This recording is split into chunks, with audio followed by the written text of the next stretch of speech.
नमस्कार दोस्तों, रुक्मिणी क्लासेस के YouTube चैनल में आपका हार्दिक स्वागत है। अपन गुरुत्वाकर्षण पढ़ रहे थे। साइंस में जो टॉपिक चल रहा था अपना गुरुत्वाकर्षण चल रहा था।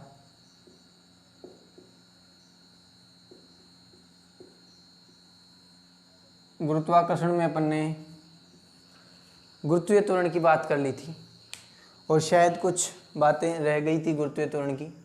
तो आज बची हुई बातें, जो बची हुई चीज़ गुरुत्वीय त्वरण में वो रह गए थे, वो आज अपन डिस्कस करने वाले हैं। गुरुत्वीय त्वरण, जिसे अपन स्मॉल g से डिनोट करते हैं। तो गुरुत्वीय त्वरण क्या होता है? गुरुत्वीय त्वरण होता है कोई भी ग्रह, जैसे पृथ्वी जैसा ग्रह, उसको अपन पृथ्वी मान सकते हैं।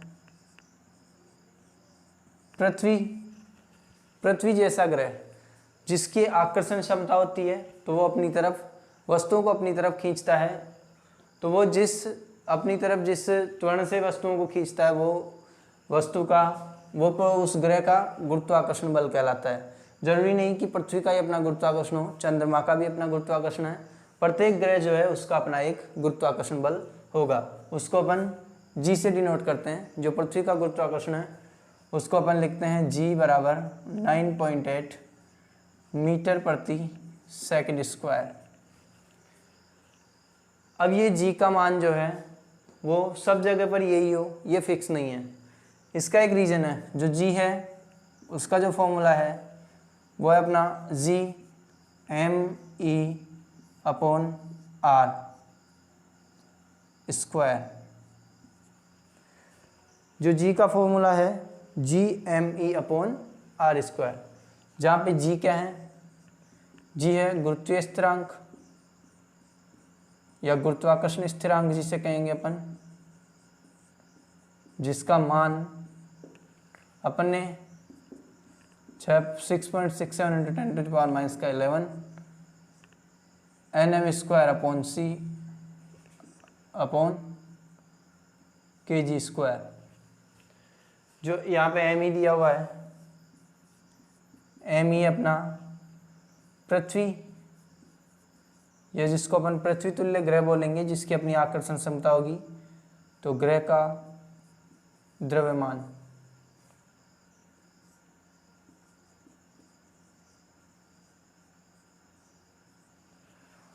तो g का मान होगा g m/r²।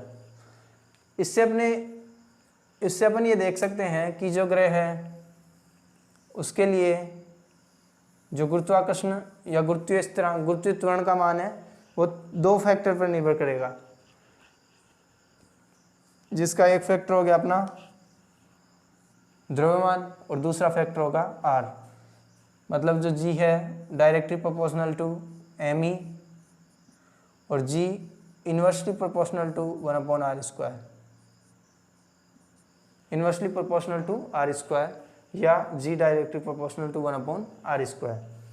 जब भी r जो है वो त्रिज्या है, लिख देते हैं यहाँ पे, r जो है वो ग्रह की त्रिज्या है। ग्रह या पृथ्वी ले लो, पृथ्वी की त्रिज्या।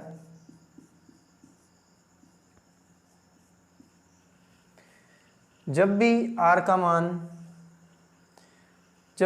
मान बढ़ेगा तो g का मान घटेगा ऑब्वियसली, क्योंकि r नीचे है।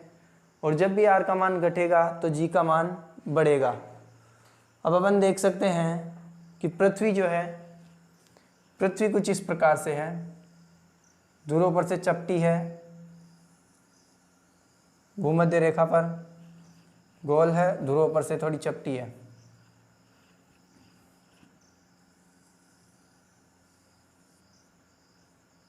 इस प्रकार से मान सकते हैं अपन पृथ्वी को। तो ये जो ध्रुव है, यहाँ पर पृथ्वी चपटी है और ये भूमध्य रेखा है, भूमध्य रेखा पर पृथ्वी गोल है। तो अपन देखते हैं कि जो त्रिज्या है, त्रिज्या जो है भूमध्य रेखा पर अधिक होगी और ध्रुवों पर कम होगी। जब त्रिज्या का मान कम होगा तो g का मान क्या होगा? g का मान बढ़ने वाला है, और जब त्रिज्या का मान ज़्यादा होगा तो g का मान घट जाएगा। तो इससे अपन एक निष्कर्ष निकाल सकते हैं कि जो पृथ्वी है उस पर गुरुत्वाकर्षण ध्रुवों पर सर्वाधिक और भूमध्य रेखा पर न्यूनतम होगा। गुरुत्वाकर्षण के बारे में एक, गुरुत्वीय त्वरण के बारे में ये निष्कर्ष निकालते अपन। पहला निष्कर्ष निकला अपना क्या, कि जी का मान ध्रुवों पर सर्वाधिक होगा, ध्रुवों पर होगा सर्वाधिक। क्यों होगा, इसका कारण अपन ने अभी समझा कि जी आर का मान कम है ध्रुवों पर, तो जी का मान सर्वाधिक होगा। और जी का मान भूमध्य रेखा पर न्यूनतम होगा, ये जिसको विषुवत रेखा भी बोलते हैं अपन, भूमध्य रेखा पर न्यूनतम होगा। ये पहला निष्कर्ष अपने सामने निकल के आया कि जी का मान किस प्रकार से होगा। अब जी का मान, दूसरा निष्कर्ष अपने पास निकल के आता है कि जो जी का मान है गहराई में जाने पर कम होगा, गहराई में जाने पर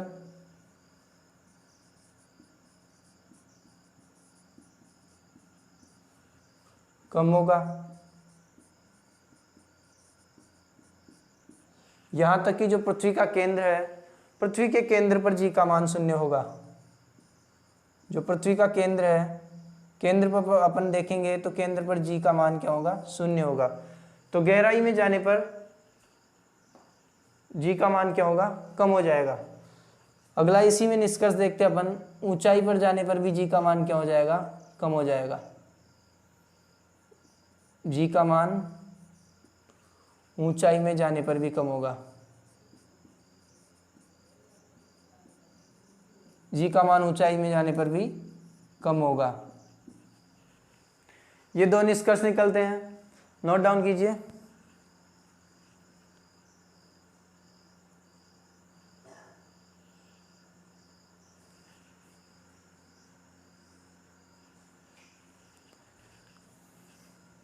ये आपने नोट कर लिया होगा।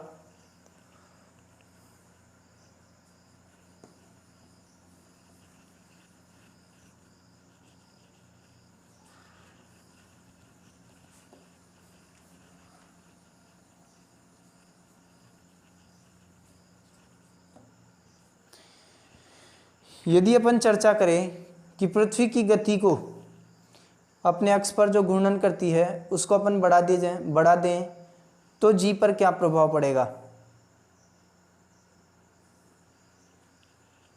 यदि तीसरा जो अपन निष्कर्ष निकालते हैं, यदि पृथ्वी का घूर्णन, जो पृथ्वी अपने अक्ष पर घूर्णन करती है उसको बढ़ा दिया जाए, यदि पृथ्वी का घूर्णन बढ़ा दिया जाए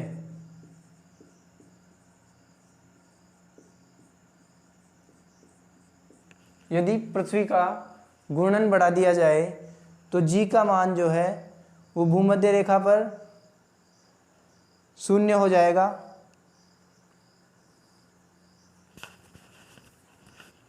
तो पर जी का मान क्या होगा, जी का मान घट जाएगा, जी का मान घट जाएगा। यहां तक कि यदि घूर्णन को 17 गुना कर दे, यदि पृथ्वी के जो घूर्णन है उसको 17 गुना बढ़ा दिया जाए, 17 गुना बढ़ा दिया जाए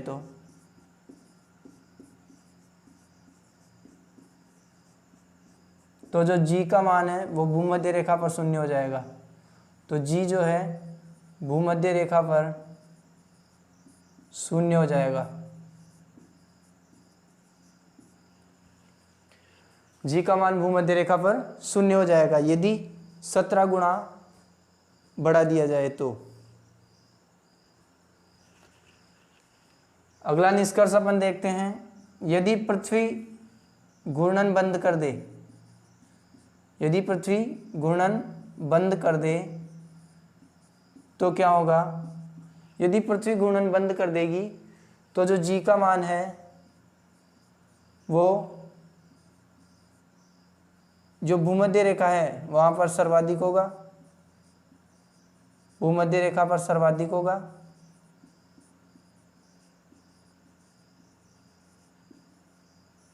और जो ध्रुव है वहाँ पर न्यूनतम होगा।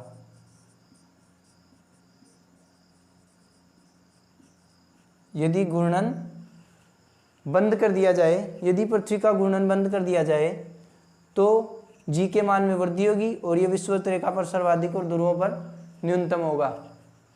जी के मान में क्या होगी? वृद्धि होगी। जी के मान में वृद्धि होगी। सामान्यतः अपन देखते हैं कि जो जी का मान है वो भूमध्य रेखा पर और विषुवत रेखा और ध्रुवों पर, जो सामान्यतः ध्रुवों पर तो सर्वाधिक होता है और भूमध्य रेखा पर न्यूनतम होता है।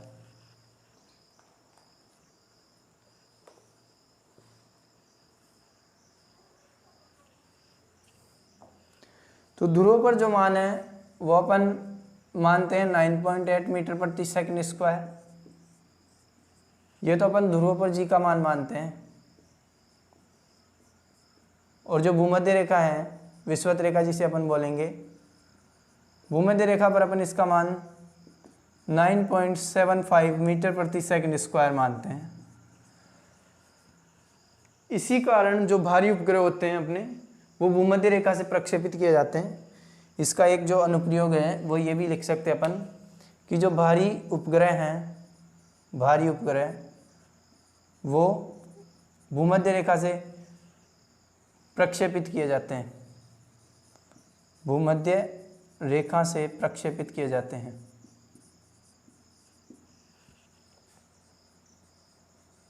एक प्रक्षेपण केंद्र का आपने नाम सुना होगा, फ्रेंच गुआना, प्रक्षेपित किए जाते हैं। तो एक प्रक्षेपण केंद्र का नाम भी मैं लिख देता हूं यहां पर, फ्रेंच गुआना। ये प्रक्षेपण केंद्र जो है वो विषुवत रेखा पर पड़ता है, फ्रेंच गुआना। तो अधिकतर जो भारी उपग्रह होते हैं वो फ्रेंच गुआना से प्रक्षेपित किए जाते हैं क्योंकि यहाँ पर जी का मान कम होता है। नोट डाउन कीजिए।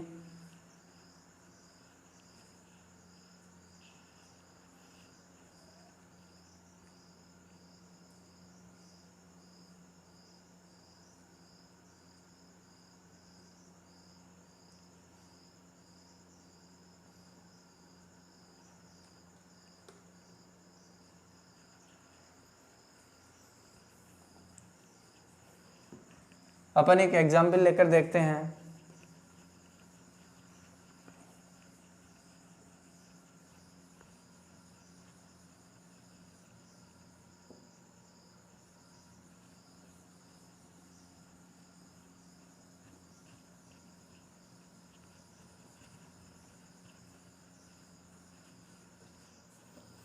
एग्जाम्पल ये है कि एक कागज लेते हैं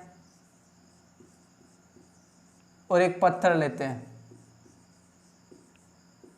इन दोनों को अपन यदि गिराते हैं तो अपन देखते हैं कि सबसे पहले पृथ्वी से आकर कौन टकराएगा? पत्थर टकराएगा। लेकिन यदि माध्यम निर्वात हो, निर्वात में, ये ध्यान रखने वाली बात है कि निर्वात में ये दोनों कागज और पत्थर, मतलब कागज और पत्थर साथ साथ पृथ्वी पर टकराएंगे, साथ साथ पृथ्वी पर टकराएंगे।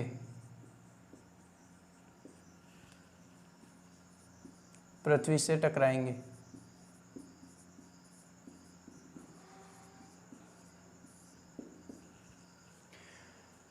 तो निर्वात में क्या होगा? जो कागज है और जो पत्थर है वो दोनों एक साथ ही पृथ्वी से टकराएंगे।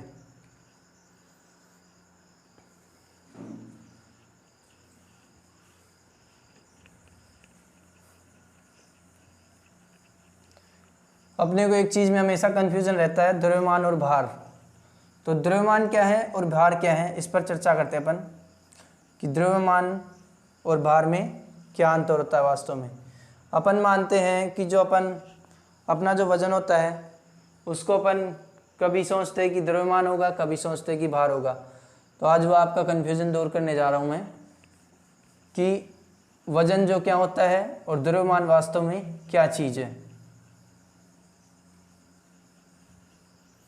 तो एक तरफ अपन हेडिंग डाल देते हैं, एक तरफ लिख लेते हैं द्रव्यमान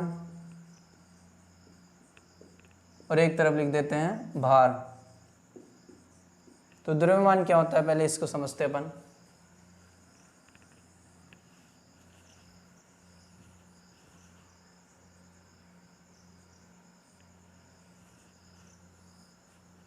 द्रव्यमान क्या होता है, तो जो द्रव्यमान है आपने भौतिक राशियों में भी पढ़ा था। द्रव्यमान किसी भी पदार्थ की मात्रा को दर्शा रहा है, ये मात्रा को दर्शा रहा है। और जो भार है वो एक प्रकार का बल है। ये क्या है, एक प्रकार का बल है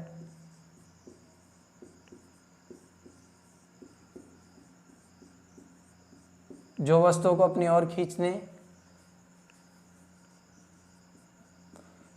किसी ग्रह द्वारा वस्तुओं को अपनी ओर खींचता है।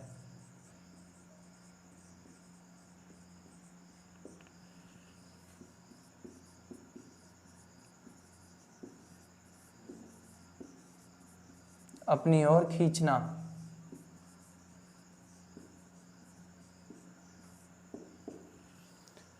तो द्रव्यमान अपना वो पदार्थ की मात्रा है और जो ग्रह किसी वस्तु को अपनी ओर खींचता है वो क्या है, भार है। तो ये एक प्रकार का बल है। ये क्या है, एक प्रकार का बल है। दूसरा है जो द्रव्यमान है उसका मात्रक जो है वो किलोग्राम है। इसका एसआई मात्रक, द्रव्यमान का एसआई मात्रक किलोग्राम है। भार का अपन ने पढ़ा कि एक प्रकार का बल है, तो बल का एसआई मात्रक भार है, उसका मात्रक क्या होगा, भार का मात्रक होगा न्यूटन, क्योंकि ये एक प्रकार का बल है। तीसरी चीज देखते हैं अपन कि जो द्रव्यमान होता है उसको अपन m से डिनोट करते हैं और यह हर स्थान पर समान होता है।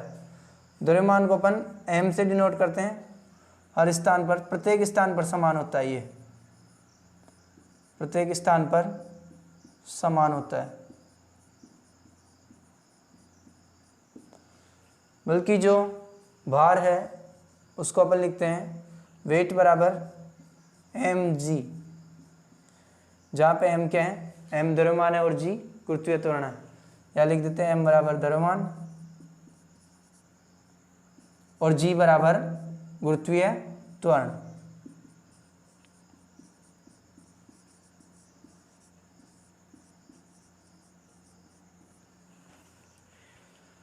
m क्या है, m द्रव्यमान है। द्रव्यमान क्या है जिसको m से डिनोट करते हैं और ये प्रत्येक स्थान पर समान होता है। और जो भार है वो w बराबर m इंटू जी होगा, जहाँ पर m द्रव्यमान है और g गुरुत्वीय त्वरण है। ये जो है द्रव्यमान, ये एक अदिश राशि है।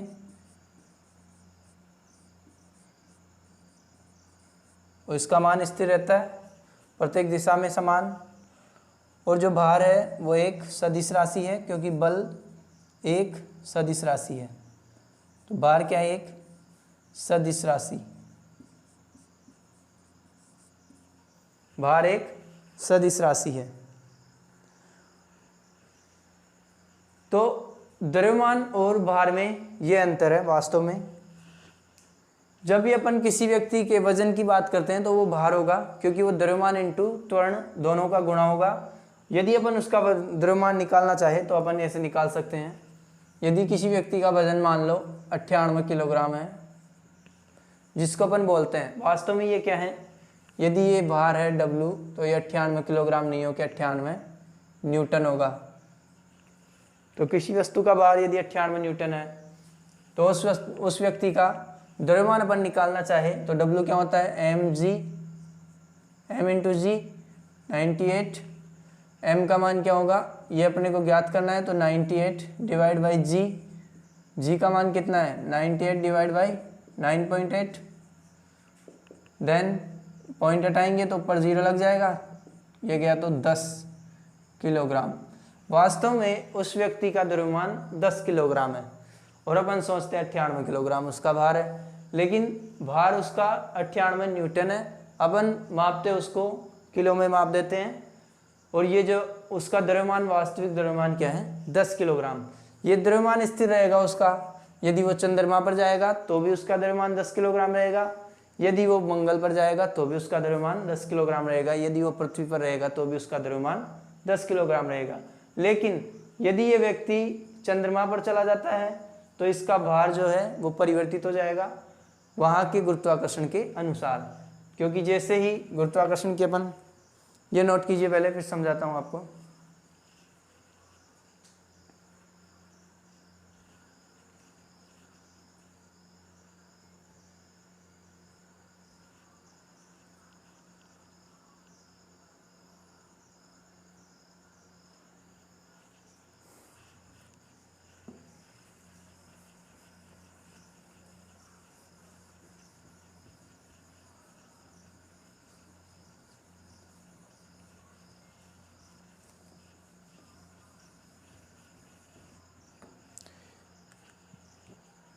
जो भार क्या होता है, भार होता है W बराबर mg। तो द्रव्यमान, यदि किसी व्यक्ति का द्रव्यमान 10 किलोग्राम है तो चंद्रमा पर उसका द्रव्यमान भी 10 किलोग्राम ही रहेगा, लेकिन उसका वजन या भार जो है वो उसमें अंतर आ जाएगा। तो जो चंद्रमा का g का मान है, चंद्रमा का जो g है जिसको g डैश से डिनोट कर देते हैं अपन, या फिर gm लिख देंगे, m फॉर मून। तो इसका मान जो होगा वो पृथ्वी के द्रव्यमान, पृथ्वी के गुरुत्वीय त्वरण के मान से 1/6 गुणा होगा, या पृथ्वी के गुरुत्वाकर्षण का 6वां भाग होगा। तो यदि मान लो किसी व्यक्ति का भार पृथ्वी पर यदि 60 किलोग्राम है, भार पृथ्वी पर यदि 60 किलोग्राम है, या जिसको अपन 60 न्यूटन बोलेंगे वास्तव में, तो 60 न्यूटन है, तो उसी व्यक्ति का भार चंद्रमा पर क्या होगा, चंद्रमा पर उसका भार मात्र 10 न्यूटन हो जाएगा, क्योंकि ये 60 डिवाइड बाई 6 होगा और ये 10 न्यूटन उसका भार चंद्रमा पर हो जाएगा। तो चंद्रमा का जो द्रव्यमान, चंद्रमा का जो गुरुत्वाकर्षण का गुरुत्वीय त्वरण का मान है वो पृथ्वी के गुरुत्वीय त्वरण से 6वां भाग है, या पृथ्वी के गुरुत्वीय त्वरण का 1/6 है। यदि पृथ्वी पर 6 न्यूटन बल लगेगा, पृथ्वी पर यदि 6 न्यूटन बल लगेगा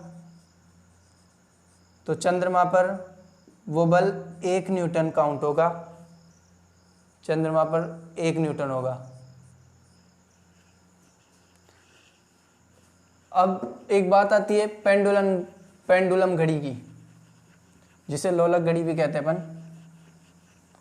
तो लोलक घड़ी क्या होती है,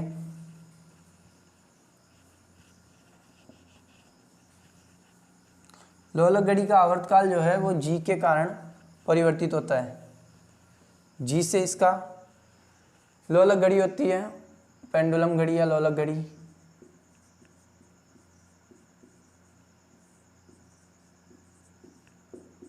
जो पेंडुलम घड़ी होती है उसका आवर्तकाल होता है T = 2π√L/g।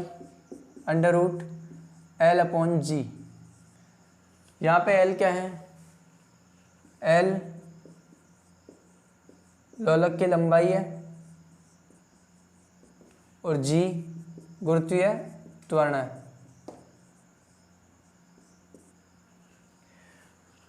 यदि G का मान बढ़ जाएगा तो T का मान कम हो जाएगा, और यदि G का मान घट जाएगा तो T का मान बढ़ जाएगा। मतलब ये है कि यदि ध्रुवों पर अपन जाएंगे तो ध्रुवों पर G का मान सर्वाधिक होता है, तो ध्रुवों पर जो लोलक घड़ी है या जो पेंडुलम घड़ी है उसके लिए उसका आवर्तकाल क्या होगा, बढ़ जाएगा, सॉरी घट जाएगा, क्योंकि ध्रुव पर जी का मान सर्वाधिक होता है, तो आवर्तकाल घट जाएगा।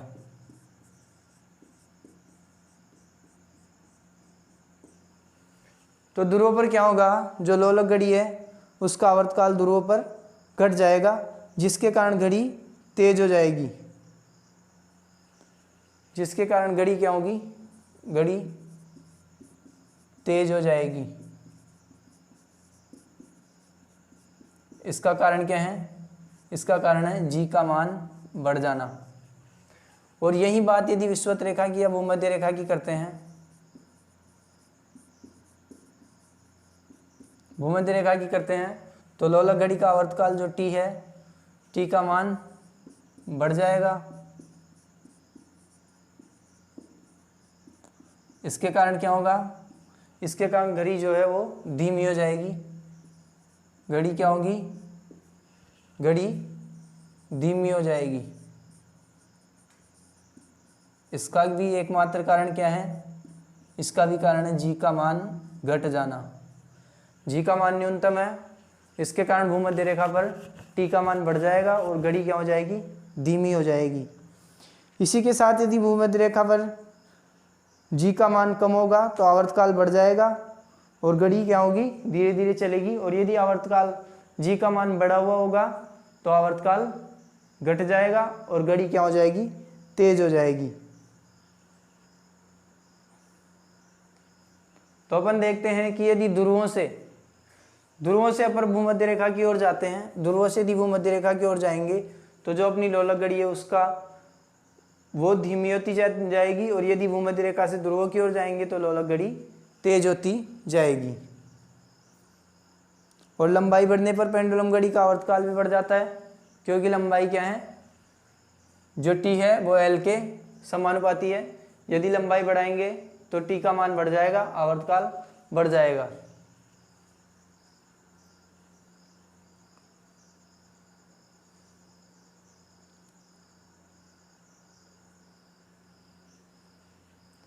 अपन एक सामान्य सा उदाहरण देखते हैं जी से संबंधित। किसी गेंद को उछालते हैं अपन, दैनिक जीवन में ये अपन काम आने वाली चीज़ है। रेगुलर गेंद को अपन उछालते हैं, पहला उदाहरण इसका देखते हैं। गेंद को उछालते हैं,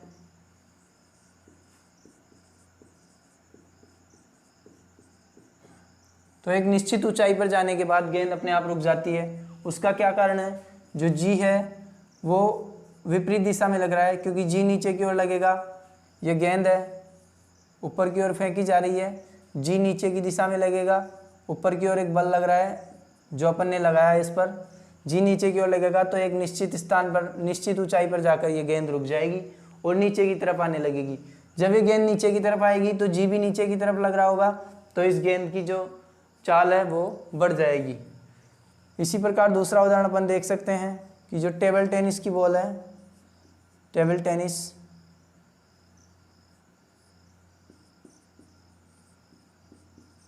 वो मैदानों की बजाय जो ऊंचाई वाले स्थान होते हैं या जो पहाड़ होते हैं वहाँ पर वो अधिक उछलती है। इसका क्या कारण है, जो टेबल टेनिस की बॉल है पहाड़ों पर अधिक उछलती है, पहाड़ों पर अधिक उछलती है।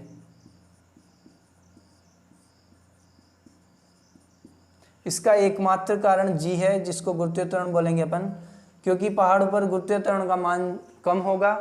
जैसे जैसे अपन पृथ्वी से ऊपर जाएंगे, पृथ्वी सतह से, तो जी का मान कम होता जाता है, और पृथ्वी सतह से नीचे की ओर जाएंगे तो भी जी का मान कम होता जाता है। तो पहाड़ों पर अपन जाएंगे तो जी का मान क्या होगा, कम होगा, जिसके कारण गेंद अधिक ऊंचाई तक उछल पाएगी। जो जी का मान है समुद्र तल पर 9.8 मीटर प्रति सेकंड स्क्वायर होगा। तो आज अपन ने जो गुरुत्वीय त्वरण है उस पर चर्चा की। अगली क्लास में अपन नेक्स्ट चर्चा करेंगे उपग्रह, ग्रह उपग्रह पर चर्चा करेंगे। धन्यवाद आज के लिए।